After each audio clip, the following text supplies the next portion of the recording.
I'm going to try and do my best with this because I'm trying to understand why they still going after this kid in the manner in which they're doing when this young man is producing, trying to find his way onto a team. We're going to talk about exactly what's going on right after this.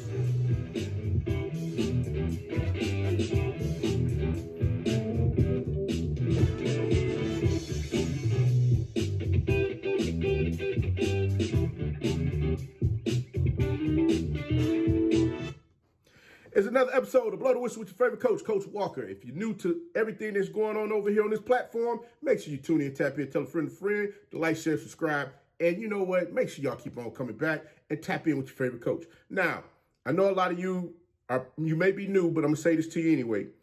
Over here, when I do Blow the Whistle segments, these segments are normally based on just talking about commonality things that's going on out there in the sports world. It doesn't necessarily have to do with something HBCU related, but we just want to talk about different topics that continuously keep popping up on the timeline. And this is one that I don't understand. Why are they still talking about this young man? And mini camp has started. I mean, heck, they already had the mini rookie camp going on. Now they got involuntary workouts happening, and still this young man can't, get an opportunity to just breathe. But I am glad to see that he's out there producing and doing the things that he needs to do, because guess what? He continues to keep shocking the world. He got coaches sitting there looking at him trying to figure out, man, I didn't know this kid could throw the ball quite like this. Wow, this young man is out here just throwing darts all over the daggone field. And you know what? You got to be happy for what you're seeing out of none other than Mr. Shedeur Sanders himself. I mean, you had the ugly tweet drop the other day talking about him trying to get a luxury car while he's trying to make a daggone team. He had to flat out let these folks know that, you know what, that's a lie. You know what, I'm out here, I'm worried about my team. I'm not worried about buying no luxury items right now. It's time to get busy and get in here so that we can give everybody this business, let them know that we mean business, because we need to be on franchise team. But guys, it didn't get no crazier than what I just heard a few minutes ago, because I'm like, wait a minute, did this man just not say this? And what really bothered me with this is the fact that why are so many people being quiet about this? And the only reason why I'm sharing this now, because this is now the season where you're going to see athletes in high school looking to find themselves, trying to get themselves put in the mix as far as we're being recruited from high school playing football. This is recruit season right now. This is the time where athletes get to go into these camps and trying to showcase their talents and skills. Let everybody know, hey, listen, put me on your list because I'm somebody that you need to consider bringing into your football program. But wait. When Colin Cowherd of ESPN, Colin Cowherd, he's not with ESPN no more, excuse me, I'm sorry, Colin Cowherd, I believe he might be with Fox, if I'm not mistaken. Colin Cowherd said he blamed Shedeur Sanders' NFL draft slide on Deion Sanders. Now, the caption is, quarterback dads have become pageant moms. Man, you know what? That's a bit much. But let's be honest with one another for a second here. We've watched some dads fumble the bag for their sons as far as with NIL money. I mean, you got Nico that just left from Tennessee, went to UCLA, and I'm like, this young man, I think he's making, $4 million a year? Now this young man is making, $2 million? I mean, you got your money cut in half because you want to, act like you can really stir up some things for them to give you more money. Instead of getting your behind out there and getting with these businesses and making yourself more marketable, that would have gotten you the money that you need to get. And I think a lot of these athletes are kind of confused as far as how NIL works. And this is why you have people like Nick Saban out here trying to go run to the president to have him step on in and change things up, because he feels that the athletes have gotten a little bit out of control as far as with the money that they're making. But let me play this short clip of Mr. Colin Cowherd so you can hear exactly what he had to say, because this is too funny for me. I mean, this was on his X page on Herd with Colin Cowherd. He said the following. Listen to this. Draft this year on both ESPN and the NFL Network was maddening. I can understand why he's dropping. What in the world is happening? Dad is happening. That's why I like the tack that Arch Manning and his family's doing. They're staying in the shadows. That's where all the real power is in life. Get out in the sun and get burned. Deion was in the sun. Deion spent too much time on television talking. Doesn't mean Deion's a bad guy. He's a great recruiter. He's done wonderful things for Colorado. He's an all-time great player. But I have said this over and over, and I will repeat it. Dads, stop talking. Let me stop it there. Now, Deion Sanders is known for the bravado, him standing out in front, letting everybody know when he sees something wrong. I mean, he gonna talk that talk. He gonna be spicy. He gonna say whatever the heck it is he want to say, and he's not gonna back down and change up by no means for nobody. And I think in this instance, this was one of those times where Colin Cowherd wanted to use that against Coach Prime as far as him standing out there speaking up for his son. Some of the previous clips that's out there, you hear Colin Cowherd talking about Shedeur Sanders. He slipped based on him not discussing football in the manner which he should have, like this one here. A lot of times when you go to these combine meetings, teams give you things to challenge you. Teams will have a player's worst plays ready for him, and they'll show him his worst plays and say, hey, why don't you explain them? And Shedeur apparently didn't take to it well. Reason why I gave you that clip is because it goes back to the whole narrative when Coach Prime was saying, hey, he just got off the bus and ran the 40 time. It's like athletes got to understand one thing. Times have changed. Even though you might get that one phenomenon that's able to break through that glass ceiling for them to get to where they're trying to go, teams and individuals, they're going to make sure that it doesn't happen twice. Because if it happened more than once, then guess what? That means everybody's going to pick up on that. They're going to continuously keep doing that over and over again. And that's not something that they want to see happen. They're trying to find a way to make sure they keep everybody at bay and they go through the process. And in this instance, they wanted to see Shedeur go through the process, in which he didn't go through the process and he slid in the draft. But I got to give Shedeur Sanders his props. The young man is out there on the field busting ass. He's out there learning. He's doing the things that he needs to do. Yeah, I know a lot of you out there be like, hey, coach, he's only in shorts and shorts with a helmet on right now. They're not out there full padded going after it. Listen, this young man was drafted in the 5th round. There's a lot of folks that felt that this young man was going to fall completely out of the draft. Did I think he was a 1st-round draft pick? No, but I didn't think he was a 5th-round draft pick either. I am honest enough to say that. But I'm going to say to you, it comes a point in time where you have to understand exactly what's going on here. I'm not going to sit here and say there's some collusion going on or anything like that. But what I will say is this young man is showing and proving on his own, 10 toes down, showing everybody he's more than capable of getting out there on the field and competing with anybody that want to line this thing up. And guess what? He's shown you that time and time again, playing for Jackson State as well as playing for Colorado. This young man, yes, he took some sacks trying to throw the ball down the field to open receivers. He's going to understand now that that's something that he can't do. Is his ball skills diminished based on him taking those sacks out there on the field? Heck no. The young man can throw the damn ball, and he can throw the ball through tight windows to get to wherever it is he needs to get it to. There's a lot of reason why there's folks out there that feel a particular way when it comes to his dad because of the things that his dad says out there on the field in front of the camera, so on and so forth. There's a lot of people that's sick and tired of seeing the cameras being shown on his sons all the time. They want them to say, hey, listen, put this on somebody else. These other kids have earned the right to be discussed as far as media and things that they're able to do. But because Deion Sanders garners so much attention, there's a lot of folks that just don't like it. I'm just going to be real with you.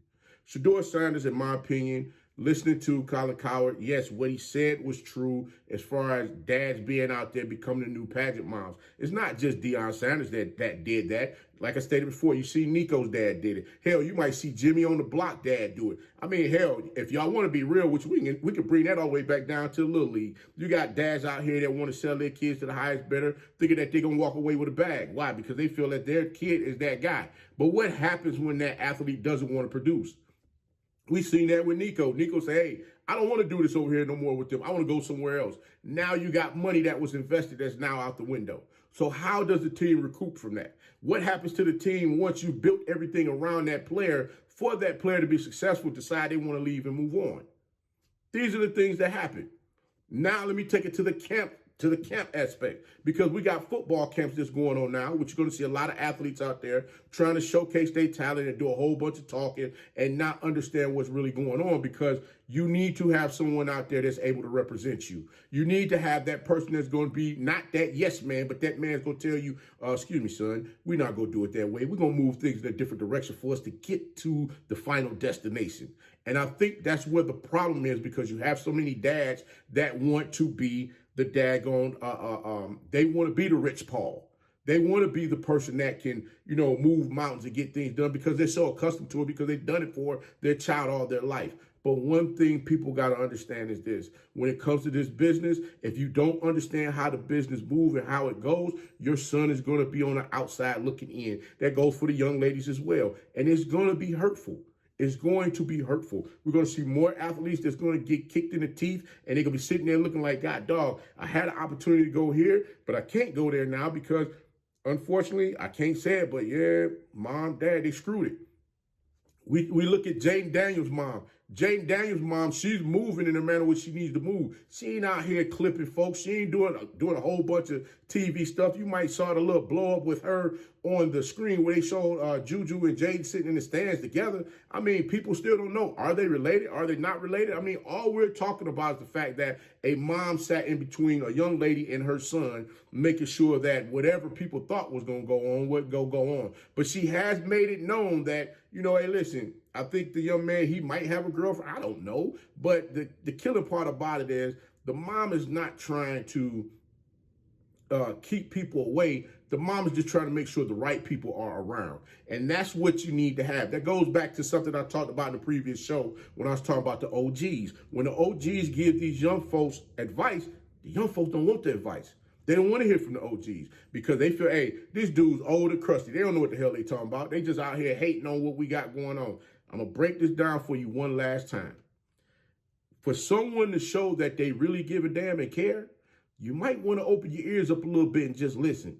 But at the end of the day, it's going to be your decision as far as the direction that you go, because you are the one that's either going to say, yeah, I'm going to go with this, or nah, I'm going to go the other direction. Because in the end, whichever direction it goes, if it goes in the wrong direction, it blows up, it's all on you.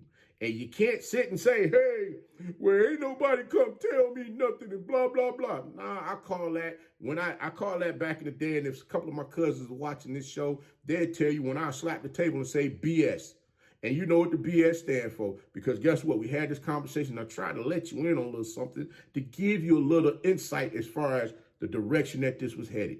You didn't want to listen, and that's fine. But I wanted to make sure, as someone who cared, I got it off my chest so that you understood what's going on. But on the flip side of things, because everybody has, you know, like the microphone here, where we can sit and talk and put the camera on and have a discussion and just, you know, blow off steam and say whatever it is that we want to say to people.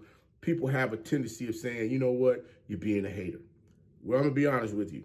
Sometimes when people get the luxury of being allowed to be a little more involved or feel like they're a part of something, feel like they're a part of that circle, people want to come after the individual, come after the athlete to make themselves look like something, like they really know what's going on when they don't.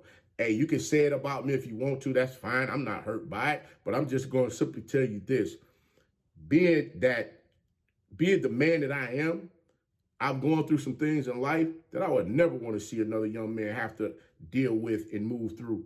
That's why I sit my kids down, my daughter included, and I have to undress myself and let them know, hey, listen, your dad was whoop-de-bam. Your dad did blah, blah, blah. Your dad was, hey, you might want to really consider doing some stuff like that, because I'm just saying, hey, son, if you're out here dealing with these ladies, you know, be honest with them. Let them know what's going on. Just don't sit here and blow smoke thinking you got game, because in the end, the game's going to blow up in your face. It's going to blow up in your face, because you're going to have some Tom, Dick, and Hoppo, Jimbo come through and feel that they got better game than you. And in the end, Parker Brothers has always won. Parker Brothers has always won. So all I'm saying to you is this. For all you athletes out there, this is camp season. Make sure you get your behinds out there. You go compete. Don't stand in the back of the line. Don't act like you can't get out there and do the drills, things of that nature. If you got somebody out there that's looking to talk for you as far as the NIL situation, make sure that they understand the task at hand and know the duties of their job. Dads, please listen. I know many of you out there gonna be like, man, you can't tell me what to do with my son. You're absolutely correct. I can't tell you what to do with your child, but I will tell you this. These coaches, they're now looking to change the narrative as far as how things are going on. If you got Colin Cowherd sitting out here talking about Deion Sanders like this on a major platform as far as what he was looking to do for his son, and there was nothing wrong with that, it's just the times have changed, and that's the thing. When we don't understand times have changed, That's where we get lost. And I think that's where a lot of these young folks get upset when the OGs give information to the young folks because they have not evolved with the time. They're still stuck in what happened before. So with all that being said, guys, I just want to touch on that for a second because it's just like Colin Cowherd threw me off with this whole situation when you talk about Shedeur Sanders, especially now with him being out there on the field, busting his hump, looking to make that team. I'm going to be real with you, and I'm going to say it again.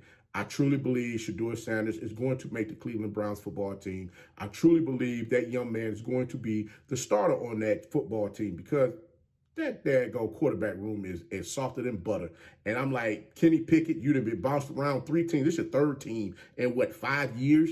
That makes no sense. So that says to me, you can't stick anywhere. So one or two things are going to happen. Somebody's going to get used as trade bait, if not 1, 2. So y'all get ready for it because it's going to go down. That's all I'm going to say to you. That's all I'm going to say to you. Kenny Pickett, I believe, probably will stick around and end up being a valuable backup just in case somebody gets hurt. But I truly believe the young man, Dylan Gabriel, some folks, like they said, they're saying that his decision making with his eyes, he can move you around the field and do certain things, get, defensive backs to move around and do what they need to do. Look here, he's a wonderful guy as well.